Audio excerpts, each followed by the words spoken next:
Alicia, aka James IA.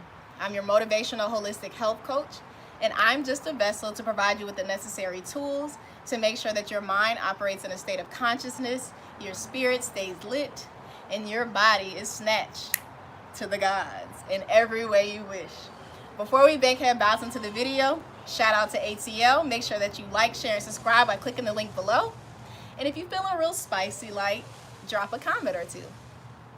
So, hello everyone. Hello, happy, what's today? Tuesday? It's Tuesday? I think yesterday threw me off, but happy Tuesday, y'all. Happy Tuesday. So today, as y'all see on the title, we're going to talk about the root chakra, and I want to pose the question, how do you use your anger? How do you use your anger? So as we've been getting into the flow of things with me going live every day, I'm kind of liking starting off with a quote. So the quote of the day is an African proverb, as usual, per usual, and it goes as such: anger without power is folly. And what is folly? Folly is a lack of sense or foolishness. So anger without power is folly. So we are going to talk about anger, y'all. So when it comes to anger, it's also associated with stress. And when we think about anger, our body automatically goes into the fight or flight mode. And so what hormones are activated when we're in the fight or flight mode? The hormones activated are cortisol and adrenaline. Cortisol and adrenaline. And this can lead to a long state of stress, a long-term state of stress. And a lot of us, believe it or not, we don't know that we're operating in stress and walking around angry. Some of us may know, but some of us may not know, because they think that you're always sad or always down or frowning, but you can be smiling and still your body could be in a fight or flight mode, because you may not know that you're operating in survival. So when it comes to the chakras, and as we know on this channel, I talk about the chakras. Each chakra is associated with different aspects of our lives, but it's also associated with different types of emotions. So the chakras have more than one emotion that is connected to. But as for today, we're going to focus on anger. We are going to focus on anger. So let's just jump into it. So when it comes to anger, y'all, I want us to understand that being angry, becoming angry, is actually a healthy emotion. Sometimes people feel bad if they're angry, but it's a healthy emotion, and we are having a human experience, so it's good for us to experience and feel that emotion. But what's not good is how we use anger in a negative regard. So it could be hurting yourself or hurting others. That's when anger, the way you react to it and allow it to overcome you, is not healthy for you. So it's the way we use anger. And today's question is, how do you use your anger? How do you use your anger? So let's jump in. So there are 3 different types of anger that I want to share with you all. Some of you may not know that there are actually types of anger, but I want to share this with you all so that you understand, and also so you can identify what category you fall under. So if you fall under the categories or not. But for the most part, all of us fall under one category or the other. So the first type of anger that we experience, or the first type of anger, is passive aggression. So what are examples of passive aggression? This can be someone giving you the silent treatment. This is someone who pretends like everything is okay and fine, but it's really not. This is someone who procrastinates or who just sulks. That's what passive aggression is. So the second type of anger is open aggression. So this type of anger is what we commonly know what anger is to be when we think of anger. When we think of anger, we think of a person who's just rowdy, who's outlandishly like lashing out in rage or anger. This is also someone who verbally or physically can become aggressive. So these type of angers can be someone who's sarcastic, who's bullying, who's criticizing you, who's disrespecting you. This open aggression is what we commonly see in society, especially if you're out and about and you get into it with another stranger. This is usually the type of aggression that we see for the most part. Not all the time, but for the most part. So what's the third type of anger? The third type of anger is what we all should aim to fall under, and this is called assertive anger. So assertive anger is the healthy and controlled type of anger. An example of this would be someone who is patient, someone who thinks before they speak, someone who is open to listening to the other person's perspective and point of view. This is someone who can express themselves in a healthy way when they're angry and not disrespect you. So assertive anger is what we all should aim to fall under. So as we went through the 3 different types of anger, let's talk about 5 ways. I'm going to provide you with 5 ways of how you can manage your anger. So the first one, y'all, the first way you can manage your anger is by taking deep breaths. And I want you to take 3 deep breaths. And one trick that I learned in yoga was to curl your tongue and place it at the roof of your mouth. So that way you allow yourself to get the full benefits of the breath work that you're practicing. And it can also keep you from saying something that you'll regret. So I want to challenge you all to do that. You curl your tongue at the roof of your mouth and you take big, deep breaths in and out. So that is number 1, the number 1 way. The number 2 way is to think before you speak. Think before you speak. Make sure that you don't offend the other person, even if they are in the wrong. If this is someone that you care about, think to yourself, is it worth even starting an argument over? Is it worth saying this? Is it going to lead us into a solution or a goal that we're trying to get to? Or is this going to make the issue or the problem worse? So if you take the time to think before you speak, it can definitely lead you down a better path if you were to just blurt out whatever came to mind in a state of anger. So it leads to the next point, which is point number 3. This is to make sure that you're calm before you express yourself. So if number 1 and number 2 fails, make sure that you're calm and ask, hey, mate, I may need some space. Can I have some space? Go for a walk if it works in the situation you're in at the time. Because you don't want to say anything that you're going to regret. So it's best that you walk away from the situation and come back if you can, and if you're in that situation that allows you to do so. So number 4, the 4th way to manage your anger is to use I statements. I statements, y'all. Never, never, never say you, because when you say you, that's going to create a bigger problem. And we don't want those problems, y'all. We do not want those problems. Use I statements. I feel, I believe. You want to express what you're feeling on your end.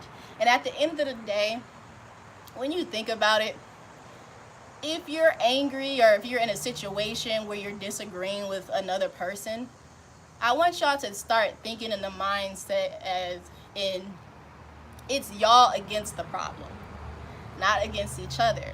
And when you start to think that way, your life will become a lot easier. You'll be able to solve issues a lot quicker because now you guys can pair up as a team and figure out, okay, where did the issue happen? What can we do to figure out how to not have this issue again if it were to arise again? Which is a perfect segue to number 5, the last way to manage your anger. The last way to manage your anger, why did I just draw a blank, y'all? Sorry, is to figure out possible solutions. What are all of the possible solutions? So now you all can eliminate the heated process a lot quicker by coming together again as a team and figure out, okay, how can we solve this? What can we do for this not to happen in the future? And if this were to arise again in the future, what can we do to negate this issue? What can we do to eliminate this problem? So those are the 5 ways, y'all. So now I want to move into the duality of anger. So when it comes to any emotion, there's always a duality to it. There's a positive and there's a negative side to all emotions, if you think about it. So on the negative side, when you are angry, it can either lead you to being locked up, killed, hurting yourself, or hurting others. But on the positive side, y'all, on the positive side, anger can motivate you and inspire you to make a change. It can make you stand up in the face of injustice. It can make you be the change you want to see in your communities, in your cities, in your towns, in your neighborhoods. Change can inspire you and motivate you to create policies that don't exist. It can create a better world for you and for me. Yes, I said the cliche, better world for you and me. But it's real though. And one person can't do it, but if we all do our part, it can be done. We have to come together as a community and be the change that we truly want to see. We can't just talk about it, but we actually have to do it. So yeah. Now, I want to move into the point that anger is important. We need anger. And the reason why we need anger is because we need anger to destroy what's not working in order to inspire and motivate us to build something that can work. That's why we need anger. And that's why anger is a healthy emotion depending on how you use it. So I want to let you all know that anyone who comes across this video, you all are special in your own way, and you all have gifts and talents. And there's something in your life that you're passionate about. You could be passionate about children, the environment. You could be passionate about animals. You could be passionate about your communities, or just whatever it is that you're passionate about. And if someone were to challenge whatever it is that you're passionate about and anger were to arise, I want you to become the solution to that problem. I want you to create a solution out of the anger that will come up. And I know you could be asking yourself, well, Jamesia, like, I can't do that. Who am I? And I'm actually here to disrupt your thought process. And I want to challenge you and ask you, who are you not to be? Who are you not to be? You have something in you that can help make a difference in this world. Everyone's not meant to have this grandiose lifestyle or this grandiose calling or purpose, but your calling or purpose could be just making a difference in a child's life. It could be saving an animal. It could be saving the environment. Whatever that significant talent, gift, purpose that you have on your life can just move the needle just a little bit before you leave this lifetime. And I want to inspire you and encourage you to step out of fear. Because at the end of the day, we only truly have two emotions. It's love and fear. Joy, bliss, happiness, all derived from love. Anger, sadness, depression, jealousy, doubt, all derives from fear. So the question is, which side are you on? And if you're on the opposite side of love, how can you, or what can you do to move to the other side? What can you do? How can you challenge yourself to get on the other side of fear? That's what I want to pose to you. There's this quote that states, as we're liberated from our own fear, our presence automatically liberates others. As we're liberated from our own fear, our presence automatically liberates others. So in order for us to liberate others, we must liberate ourselves.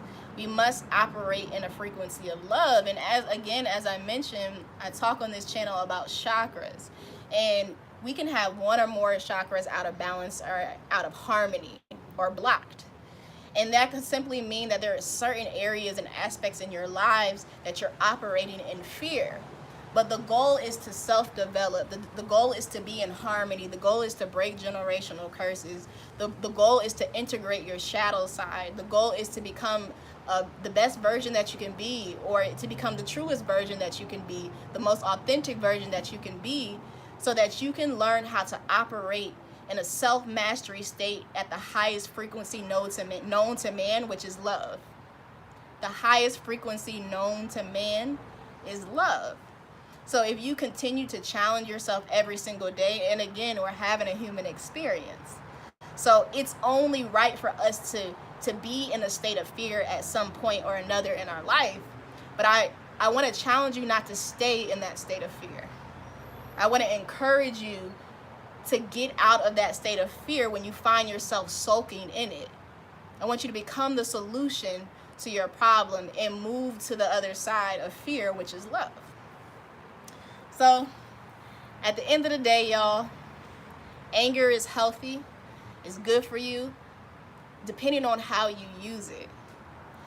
And I want to encourage you all to use anger to benefit yourself, to benefit others, to benefit your community, and to benefit the world however you see fit. And one way to help bring our root chakra into harmony and balance is by practicing yoga and by meditating, y'all. So if you're feeling real spicy, like, as y'all know I like to say, click the link below and you can sign up and register for either a meditation class or a yoga class that I am offering. So that is all that I have for you all, community. I am your motivational holistic health coach. I hope that you have a wonderful day. Actually, I hope that you choose to have a wonderful day and a great rest of your week. TTYL.